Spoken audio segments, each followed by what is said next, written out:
আসসালামু আলাইকুম গাইস, সবাই কেমন আছো?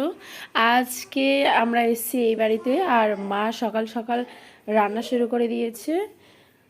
কারণ আজ থেকে বোনের পরীক্ষা স্টার্ট, আর ওকে পরীক্ষা দিতে নিয়ে যাবে আমার হাজব্যান্ড, তাই আমরা এ বাড়িতে সবাই এসেছি। এখানে কেউ ছিল না, সবাই একসঙ্গে আমরা কাল এসেছি।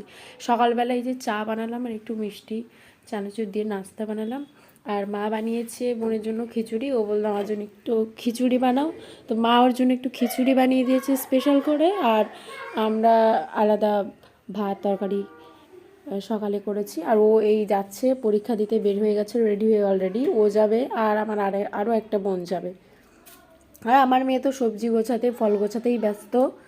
ও যে কত দুষ্টু সেটা কি বলবো, সারাক্ষণ ও মামাদের সঙ্গেই খেলতে ব্যস্ত। এই মামাদের সঙ্গে যাচ্ছে বাগানে। বোনের পরীক্ষাটা ছিল এদিকে অনেক দূর, বাড়ি থেকে প্রায় 20 কিলোমিটারের কাছে। তো বাইকে করে ও গেছে এতগুলো রাস্তা, তাই একটু সকাল সকালই বের হতে হয়েছে ওকে। 9টার আগে ওকে বের হতে হয়েছে এখান থেকে।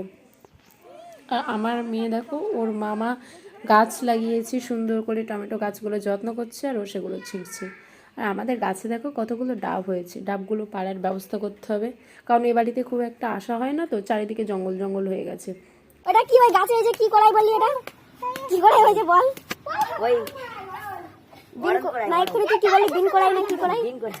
বিন করাই। টমেটো গুলো তুলে নাও, ওইগুলো তোমার দায়িত্ব। না মনি জালের পাদে পাদে যাচ্ছে। তোর কে বলেছে এত আইটেম করে টমেটো গাছ করতে? দেখ প্যান্ডেল করেছে, এখানে টান দিয়েছে, এখানে একটা কাপ পুঁতে এই যে পুরো টান দিয়েছে, ভাড়া করেছে। টমেটো 500 টাকা কেজি হলে যাবে সেদ্ধ করে না।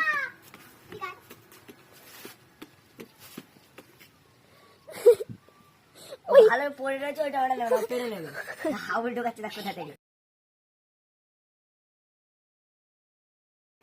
আমার মেয়ে শুধু টমেটো ছিঁড়তেই ব্যস্ত, ওর নিচে জালের ভেতর থেকে নিচে থেকে ও আঙুল গলাচ্ছে টমেটো পারবে বলে।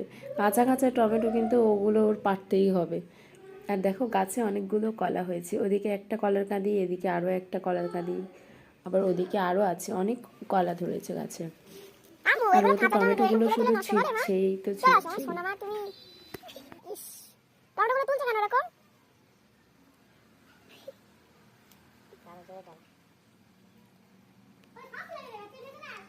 চলে আসো।